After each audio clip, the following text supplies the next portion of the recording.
Halo sahabat inovasi, jumpa bersama saya Irni Novita dari Badan Litbang Provinsi Sumatera Selatan dalam acara One Day, One Innovation. Satu hari, satu inovasi, tiada hari tanpa inovasi. Sahabat inovasi, saat ini inovasi menjadi sebuah keharusan. Dunia terus berubah, maka kita harus adaptif dan inovatif. Untuk menginspirasi, kami hadir dengan para inovator hebat dengan inovasi-inovasinya dalam acara One Day, One Innovation. Sahabat inovasi, pulping adalah suatu proses untuk menjadi dari bahan baku menjadi bahan jadi lainnya seperti dalam pembuatan kertas.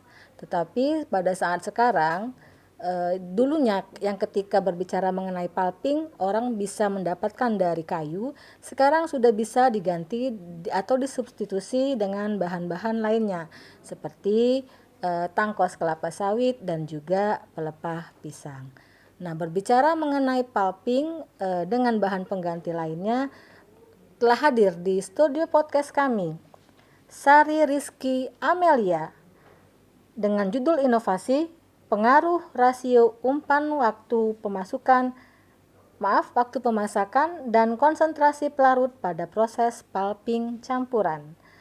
Sari Rizky Amelia ini merupakan mahasiswa D4 Teknologi Kimia Industri dari Politeknik Negeri Sriwijaya. Penasaran kan apa yang dimaksud dengan pulping campuran? Langsung saja kita sapa adik kita Sari Rizky Amelia. Selamat datang Sari ya, saya panggil Sari ya, di acara podcast kami One Day One Innovation. Bagaimana kabarnya hari ini? Alhamdulillah sehat, Bu. Sehat ya? Ya. Sekarang masih proses apa ini? Masih revisi dari penelitian yang kemarin. Masih proses revisi berarti dalam kuliah dalam jaringan atau di luar jaringan? Masih On off macam-macam. gitu. Ya, ada yang online, ada yang offline juga. Walaupun pandemi Covid tetapi tidak mengurangi proses belajar mengajar di perguruan tinggi. Gitu Cuman ya? tanda tangannya aja, Bu, yang Oh, offline. cuma tanda tangan, tinggal Iya. penyelesaian akhir ya. Iya. Baik, Sari, judulnya pengaruh rasio umpan, Iya. waktu pemasakan dan konsentrasi pelarut ya, pada proses pulping campuran. Apa sih latar belakang Sari mengambil judul ini sebagai inovasinya dan apa fenomena yang ada di baliknya?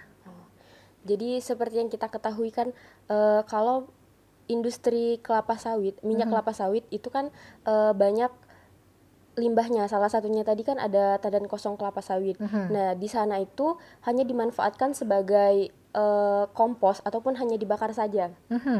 Nah, di sini padahal kandungan selulosa dari tangkos sendiri itu cukup tinggi nilainya, mencapai 45,95%. Nah, ini kan bisa dimanfaatkan lagi menjadi sesuatu hal yang lain, seperti misalnya menjadi pulp. Sedangkan untuk pelepah pisang sendiri kan itu belum dimanfaatkan sebagaimana mestinya, di mana hanya dimanfaatkan untuk pakan ternak saja. Padahal kandungan selulosanya ini lebih tinggi lagi dari tangkos, yakni 64%. Jadi di sini kami mencoba untuk membuat penelitian menggabungkan tangkos dengan pelepah pisang untuk dijadikan sebagai pulp. Seperti itu. Jadi sobat inovasi memanfaatkan istilahnya limbah gitu ya, limbah dari tanaman kelapa sawit dan juga mungkin dari tanaman pisang ya, karena yang namanya pelepah pisang kalau orang dulu bilang sih untuk pupuk saja sudah cukup ya, tapi sekarang dimanfaatkan untuk campuran pulp gitu ya. Nah, kenapa harus adanya rasio umpan, kemudian waktu pemasakan dan konsentrasi pelarut? Untuk rasio umpan sendiri, karena kan perbandingan antara pelepah pisang dengan si tangkosnya sendiri, agar kita itu mencapai hasil yang optimal dari pencampuran sendiri. Nah, begitu juga dengan waktu pemasakan dan juga konsentrasi pelarutnya. Ya. Kalau misalnya nih larutannya kurang gitu atau si campurannya yang tidak sesuai, apa sih yang akan terjadi? Itu mempengaruhi dari kadar lignin dan kadar selulosanya juga. Jadi bisa jadi kan kita memvariasikan rasio umpan ini untuk mencapai kadar lignin dan kadar selulosa yang optimal, yang sesuai dengan standarnya. Oh, jadi rasio umpan ini didapatkan dari perbandingan antara tangkos dengan si pelepah pisang atau bagaimana? Iya, perbandingan yang apa sih? Yang optimal ya? Iya, Atau yang cocok untuk mendapatkan campuran pulp yang cocok untuk dijadikan bahan berikutnya untuk industri kimia lainnya gitu ya? Iya, untuk dimanfaatkan menjadi sesuatu hal lagi. Begitu. Nah, rasio umpan yang cocok ini berapa? Perbandingan antara si tangkos dengan pelepah pisang. Kalau dari penelitian kemarin itu didapatkan tangkos berbanding pelepah pisangnya itu angkanya 40/60. 40-nya si pelepah atau si tangkos? 40-nya tangkos. 40-nya tangkos, Pelepahnya 60. pelepahnya 60. Kenapa harus lebih banyak pelepahnya ya? Karena dari struktur awalnya saja kadar selulosa dari si pelepah pisang itu lebih tinggi dibanding dari si tangkos. tangkos. Jadi dengan tingginya si pelepah pisang, maka campurannya sesuai gitu dengan perbandingan dengan si tangkosnya, didapatkanlah hasil pulp yang bagus gitu, yang cocok untuk diolah gitu ya. Iya. Nah, dengan waktu pemasakannya berapa lama sih? Waktu pemasakan yang optimalnya itu didapat di 120 menit. 120 menit dengan apa? Maksudnya apa? Dengan pemasakan manual atau pemasakan melalui mesin atau di pressure atau di apa ya namanya? Menggunakan digester. Jadi digester. jadi kebetulan Sari sama kelompok Sari itu membuat juga alat yaitu digester dan dryernya, tapi Sari bagian penelitiannya seperti itu. Jadi dengan alat digester tadi kemudian dia dimasak gitu ya dengan waktu 120 menit. 120 menit itu maksudnya gini, apakah dengan percobaan atau memang sudah ada pakem waktunya harus 120 menit supaya kematangannya pas gitu? Dengan variasi waktu juga, Bu. Jadi dari 75 sampai 135 menit dengan interval 15 menit itu didapatkan waktu optimumnya pada menit ke 120. Dia pada menit ke 120 itu memang apa? Tingkat kematangannya atau tingkat pencampurannya yang dilihat? Ditinjau dari kadar selulosa sama kadar ligninnya. Pada saat itu dia optimal gitu. Iya. Nah, kemudian konsentrasi pelarut ini. Nah, apa sih fungsinya konsentrasi pelarut dan seberapa banyak harus dicampurkan? Oke. Jadi semakin tinggi konsentrasi pelarutnya, maka semakin optimal juga dari kadar selulosa dan kadar lignin yang diharapkan tadi. Pelarutnya ini apa yang digunakan? NaOH, Bu. NaOH. Iya. Jadi kalau dia dikasihnya misalnya nih ya, kalau dalam percobaannya itu maksimalnya mungkin pakai satuan liter atau satuan apa sih NaOH-nya? Liter. Pakai 1 liter, kalau dia pada suhu tertentu dia tidak terlalu bagus. Optimalnya berapa yang dikasih? Kalau suhu konstan, Bu, 120. Konstan. Maksudnya campurannya berapa banyak sehingga mendapatkan campuran yang optimal. Jadi perbandingan pelarut sama bahannya itu 1:10. Satunya bahan, 10-nya pelarut. Oh, jadi bahannya sendiri berapa banyak?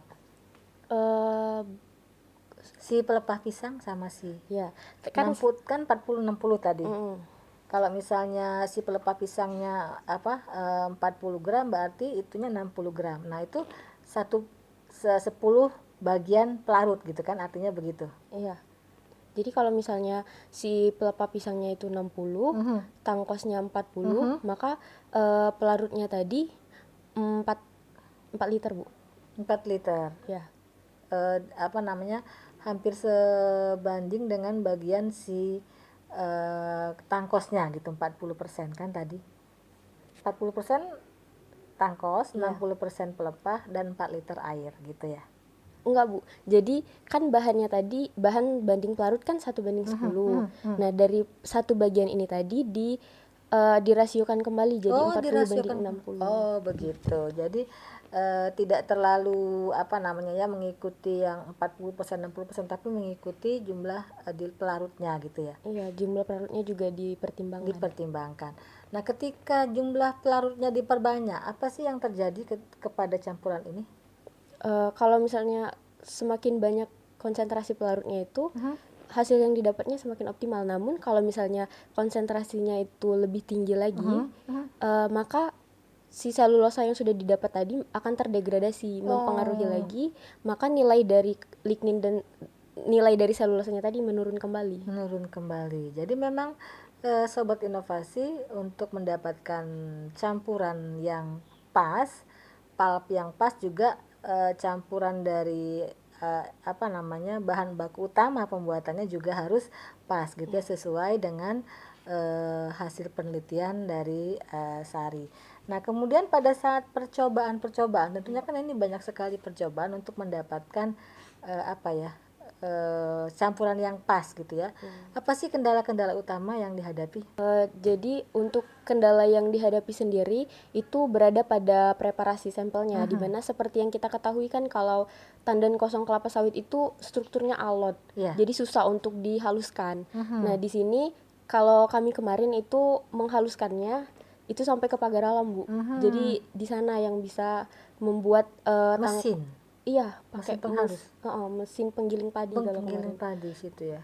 Jadi sampai dia tuh mendapatkan bubuk. Karena apa, strukturnya sendiri kan apa, kokoh ya. Iya, Apa tadi bilangnya, alot ya. Jadi untuk mendapatkan bubuk itu harus dengan penggilingan. Sampai berapa kali digiling sih? Berkali-kali sih Bu, sampai jadi kalau misalnya sudah digiling, diayak, nanti yang tidak masuk ke dalam apa ya, tidak masuk kriteria itu digiling lagi, diayak lagi sampai mendapatkan bubuk. Sampai bubuknya tuh yang benar-benar halus gitu ya. Iya, sekitar 80 mes kalau kemarin. Oh, begitu. Nah, ketika apa namanya proses yang istilahnya kendalanya yang sedemikian rupa gitu ya, bagaimana sih cara kita apa ya menghadapinya gitu, atau ada tim-tim tertentu yang bisa membantu gitu?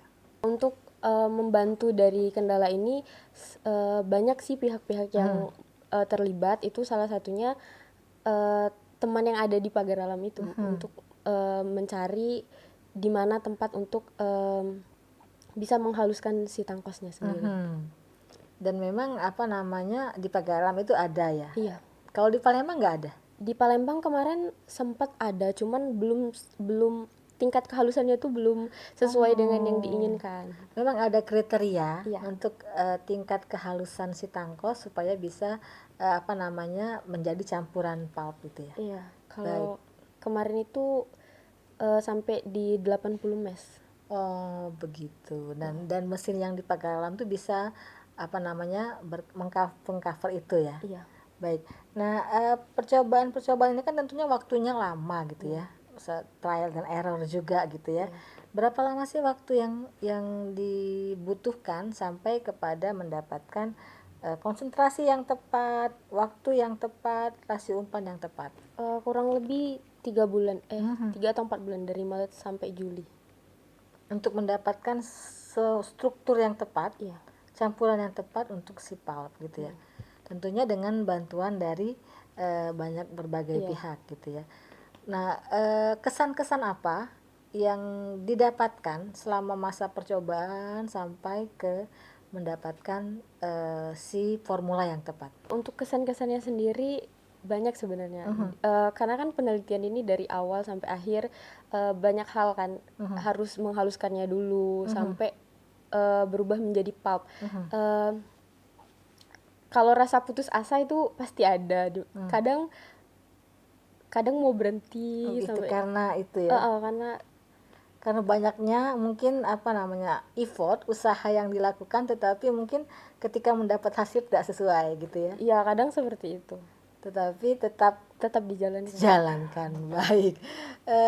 Pesan-pesannya baik kepada inovator juga mungkin kepada teman-temannya, silahkan.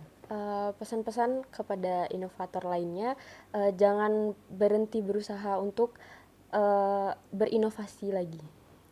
Baik. Terakhir ini ucapan terima kasih mungkin kepada teman-teman, kepada pihak-pihak yang sudah membantu dalam proses inovasi. Pertama itu ucapan terima kasih kepada orang tua, kepada Tuhan, lalu kepada Direktur Politeknik Negeri Sriwijaya, Bapak Muhammad Taqwa, kepada Ketua Jurusan, Bapak Muhammad Jackson M. Amin, kepada pembimbing 1, yaitu Bapak Muhammad Nyarizam, dan pembimbing 2, Ibu Erwana Dewi, serta teman-teman yang sudah membantu selama proses penelitian ini, juga kepada Balitbangda Sumsel Yang sudah menghadirkan di acara podcast ini. Baik. Harapan kedepannya mungkin apa terhadap inovasi ini? Harapan kedepannya semoga ini kan baru sampai proses pulping. Nah, kedepannya itu alangkah baiknya kalau misalnya bisa diubah lagi menjadi kertas atau menjadi sesuatu hal yang lebih bermanfaat lagi. Baik. Terima kasih atas kehadiran Sari Rizky Amelia dengan inovasinya pengaruh rasio umpan, waktu pemasakan dan konsentrasi pelarut pada proses pulping campuran. Harapan kedepannya tentunya penelitian ini akan lebih lanjut lagi sehingga seperti harapan inovator tadi pulp yang merupakan campuran dari tangkos kelapa sawit dan pelepah pisang dapat diolah menjadi produk yang bernilai guna dan berhasil guna. Tentu saja kita jangan lupa kita juga punya jurus 4S. Setiap orang adalah inovator, setiap masalah peluang inovasi, setiap solusi harus sinergi, dan setiap inovasi harus konkret hasilnya. Salam inovasi.